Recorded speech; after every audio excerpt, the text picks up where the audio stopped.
مشاهدينا الأعزاء، أهلا وسهلا بكم. ضيفنا اليوم هو بيتو مارتينيز، والد حارس مرمى المنتخب الأرجنتيني إيميليانو مارتينيز. بيتو، أهلا وسهلا بك على شاشة بين سبورتس. سؤالنا الأول هو: كيف كانت هذه اللحظات الأولى عندما التقيت بديبو مارتينيز على أرض الملعب بعد نهائي كأس العالم؟ Bueno, lo vi adentro de la cancha.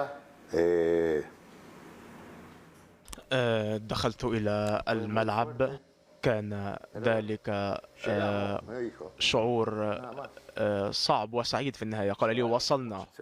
بكيتم كثيرا. نعم، أنا عانيت كثيرا اليوم السابق، وفي ذلك اليوم كنت أرى كل اللاعبين يبكون. لم أرى أي لاعب لا يبكي. زوجة ميسي أيضا كانت تذرف الدموع، وزوجة دي ماريا كذلك أيضا، وزوجة ابني كانت تذرف الدموع أيضا، وابني الآخر كذلك.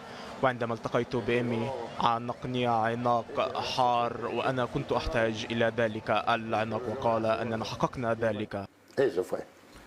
من بعد كأس العالم نحن هنا في بيتك، في العائلة، وأنت كوالد إيميليانو مارتينيز. هل تدرك ما حدث في قطر مع المنتخب الأرجنتيني ومع ابنك تحديدا؟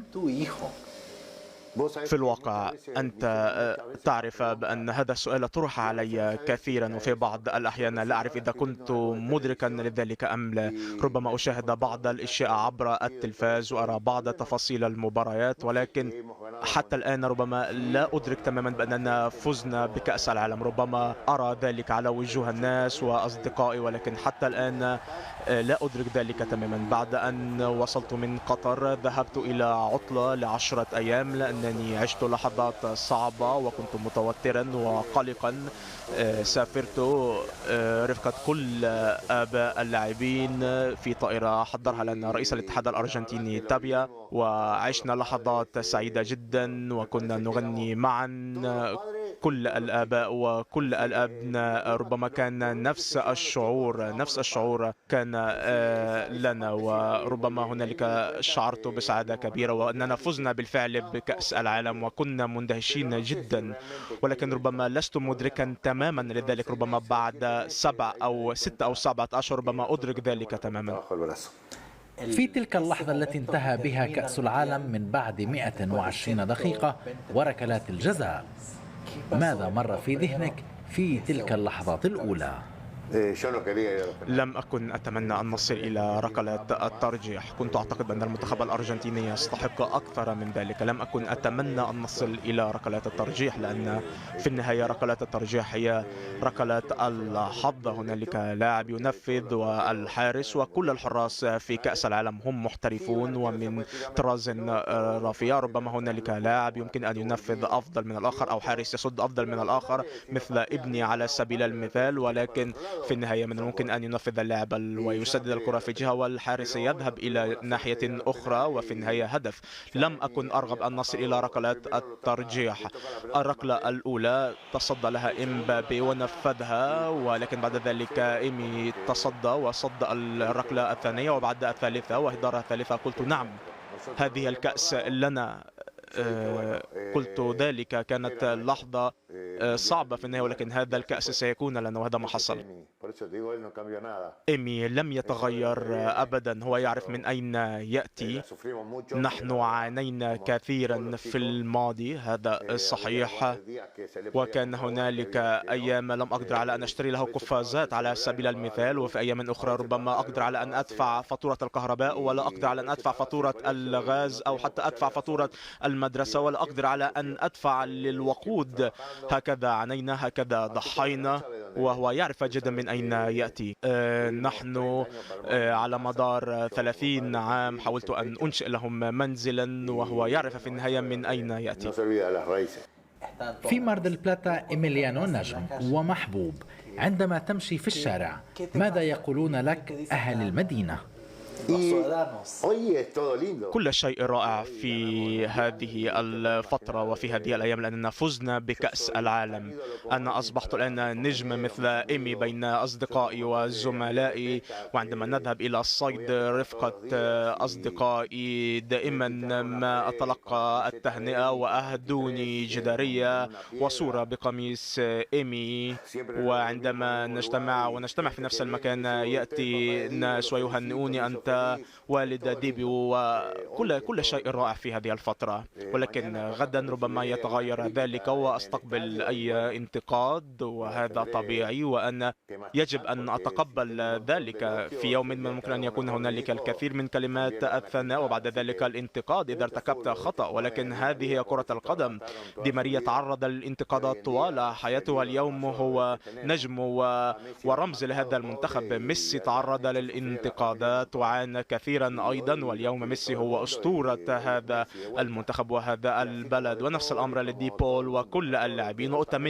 أوتاميندي المسكين أيضا تعرض للكثير من الانتقادات ولم يكن أحد يحبه، ولكن الآن نعرف مدى أهميته، وهذا ما يحدث مع الانتقادات مع اللاعبين.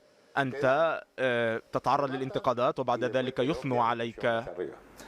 تذكر اسمان على المستوى العالمي في كرة القدم لهما سجل عظيم، وهما ميسي ودي ماريا. أنت كأب عندما تسمع أن ابنك هو جزء من هذا الفريق الذي وضع النجمة الثالثة على القميص الأرجنتيني، وليس لكل الآباء أن يقولوا ذات الشيء، ما هو شعورك؟ نعم، هذا صحيح، ولذلك أقول بأنه ليس فقط 26 لاعب، ربما هنالك 50 لاعب. كل لاعب جاء إلى المنتخب وقدم الإضافة مع الفريق، وفي النهاية التتويج باللقب. إذن الأمر يتعلق ب26 لاعب فقط. ولكن نعم، هذا صحيح. أنا أرى بأن كل الآباء فخورين بأبنائهم، شأنهم شأني في يومنا هذا. حلفني الحظ بأن أرى ذلك في النهاية، وأرى هذا الكأس. الليلة السابقة لمباراة فرنسا في الواقع لم أقدر على النوم، لأنك تفكر من الممكن أن يرتكب ابنك خطأ، وفي النهاية تدخل الكرة الشباك وربما نخسر بسبب إيمي. الأمر لم يكن كذلك، وحصل النجاح المطلوب، وبالتالي كلمات الإطراء والثناء والسعادة.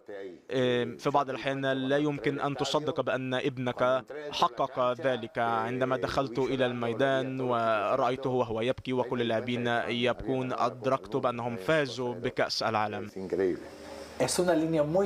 إنه خط رفيع جدا بين الهزيمة والبقاء كأعظم لحظة في هذا الانتصار.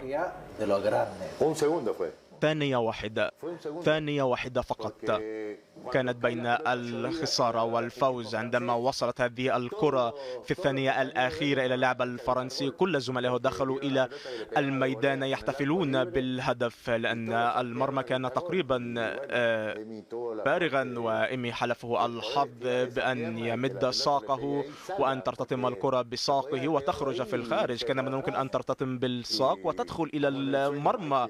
ربما كان كابوس عندما كان البعض يفكر ويحلم بذلك ويعتقد أن الكرة دخلت الشباك، ولكن في النهاية هذا كابوس. الكرة كانت أقرب في الداخل من الخارج، ولكن هذا الحظ الذي لدى كل شخص فينا، وهذا حالف إيمي أن يكون هو بطل هذه اللقطة والثانية الأخيرة. هو كان يشعر بالحزن لأنه لم يقدر على مساعدة زملائه بعد من استقبل الأهداف، الثلاثة أهداف. ربما يسدد عليك 5 3 4 كرات، في النهاية سجلوا 3 أهداف. أنت كحارس تشعر بالحزن، ولكن في النهاية رفعت المعنويات هذه الهجمة. مكثت في قطر طوال شهر، ما هو انطباعك عن البلد؟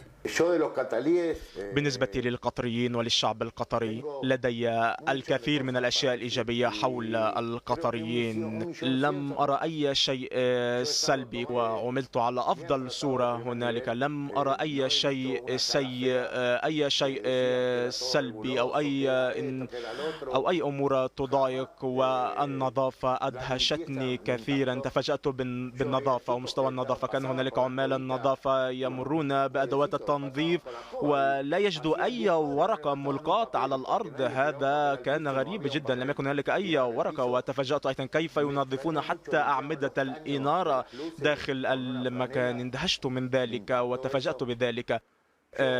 جئت من قطر بالكثير من الذكريات الإيجابية. أيضا ذهبنا إلى الصحراء في رحلة تنزه مع أبنائي ووكلاء إيمي، وكانت لحظات رائعة طوال كأس العالم رفقة عائلتي. وعملت على أفضل صورة. دعوني لتناول الطعام. وبالنسبة لقطر، إذا كان علي أن أعود لمشاهدة كأس العالم أتمنى أن أشاهده في قطر. رأيت القطريين وهم يشجعون الأرجنتين رفقة الأرجنتينيين ويرفعون الأعلام الأرجنتينية كما لو كانوا أرجنتينيين. لم أكن أصدق ذلك. وأيضا ثياب القطرية، ثيابنا الصاعد البياض، لا أعرف ماذا يفعلون لكي تبقى كذلك بدون أي تعرج أو انكماش. وأن أرى بأنهم يقفزون رفقة الجمهور الأرجنتيني. تفاجأت كثيرا. المشوار مع عائلتك ومع إيميليانو لم يكن سهلا. هي قصة العديد من اللاعبين في الأرجنتين.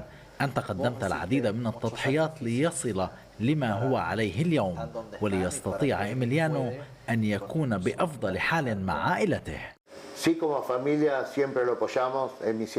نعم، نحن كعائلة ندعمه دائما. وهو يأتي لي في الكثير من المرات يطلب أن أسدي له بنصيحة ما. حتى يومنا هذا وهو يبلغ 30 عام من العمر يأتي. وبالطبع هي تضحيات كبيرة جدا. لم نكن في أفضل حالة اقتصاديا، وفي بعض الأحيان ربما لم يكن هناك المال لأسافر لأراه في بوينوس آيرس. كنت أقترض من أصدقائي من أجل أن أذهب إليه في بوينوس آيرس وأترك له بعض المال.